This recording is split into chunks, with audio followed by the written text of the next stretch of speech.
के बारे में कोई लिखेगा तो उस एक्ट्रेस को जेल में डाल दिया गया। तो बताओ क्या शरद पवार को बोला जाएगा, उद्धव ठाकरे को बोला जाएगा, मोदी को बोला जाएगा, और जब मेरे रसूल के बारे में बोला जाएगा तो तुम सब गूंगे बन जाओगे। रहमतुल्लाहि व बरकातुहू। उम्मीद है कि तमामी अहबाब खैर आफियत से होंगे। बिछाकर आस्ती में बिजलियां रखी हैं गर्दों ने, अनादिल बाग के गाफिल न बैठे आशियानों में। ये वीडियो नाजरीन हजरात आगे मत बढ़ाना, इसको देख करके जाएं। ओवैसी साहब ने बहुत अच्छा बयान दिया और जो गुस्ताख रसूल है उसकी धज्जियां उड़ा करके रख दी। इसमें देखें ओवैसी साहब ने किस तरीके से बयान दिया। आप और हम कर सकते हैं। आप एक चिराग जलाओ अपनी सियासी ताकत का, एक चिराग जलाओ। इस चिराग में तुमको तेल की जरूरत नहीं, इस चिराग में तुमको अपने आंसुओं की और अपने जज्बात की जरूरत है। तुम एक चिराग जलाओ इन तूफानों में, इन नफरत के तूफानों में। इस चिराग को जलाओ और अपनी रोशनी से तमाम माहौल को मुनव्वर कर दो। अगर आज आप खामोश बैठ जाएंगे तो फिर आने वाली नस्ल आपको जवाब नहीं देगी, आपको जवाब देना पड़ेगा।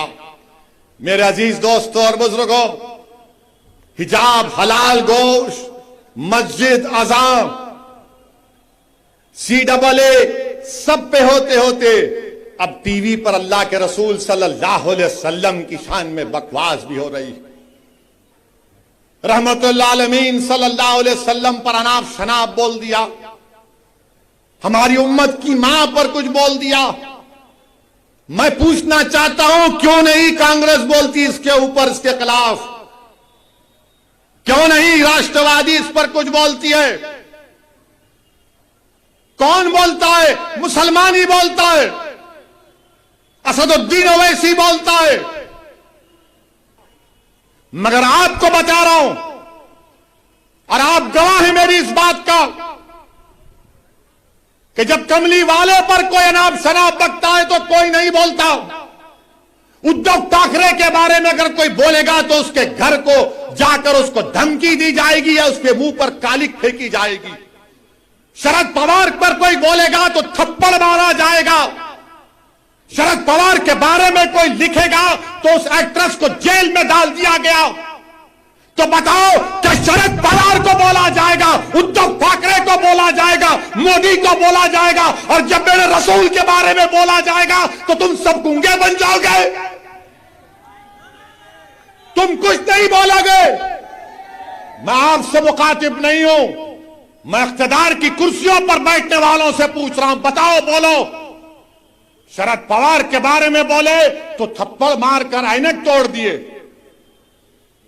उस एक्ट्रेस ने कुछ कहा तो जेल में डाल दिए। मोदी के खिलाफ लिखे तो जेल में डालते हैं, योगी के खिलाफ कुछ बोले तो जेल में डालते हैं। और रसूल अल्लाह सल्लल्लाहु अलैहि वसल्लम की शान में को अनाप शनाप बकता है। अरे खाली नारे लगाने से कुछ नहीं होता। मैं जो कह रहा हूं सोचो उस बात पर। जब अल्लाह अकबर कहते ना तो उसके माने समझो।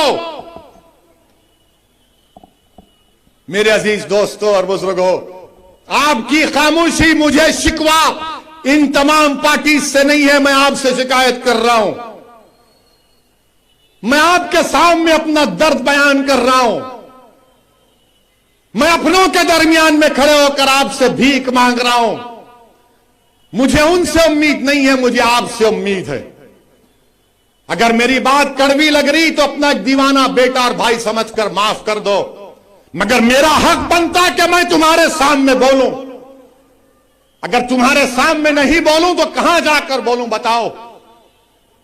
मेरे अजीज दोस्तों और बुजुर्गों, इसीलिए आपको अपनी एक सियासी ताकत को मजबूत करना, चाहे जिले सतह पर हो, बल्दिया का इलेक्शन हो, जिला परिषद का इलेक्शन हो, असेंबली का हो, पार्लियामेंट का हो, आपको अपनी आवाज उठानी चाहिए, नुमाइंदा होना चाहिए। मत जाओ इन लोगों की बातों में कि ओवैसी खड़ा होगा तो उन्होंने जीत जाएंगे। अरे जब मैं नहीं भी खड़ा हो रहा हूं तो जीत रहे ना। मुबारकपुर से ताल्लुक रखने वाले कितने यहां पर बताओ, हाथ उठाओ। मुबारकपुर से कितने लोग हैं? ओवैसी साहब ने बहुत अच्छा दर्स दिया और अपने बयान में बताया कि आसमां जल्दी ज़मीं पर नहीं आने वाला, भी यहाँ कोई पैगंबर नहीं आने वाला।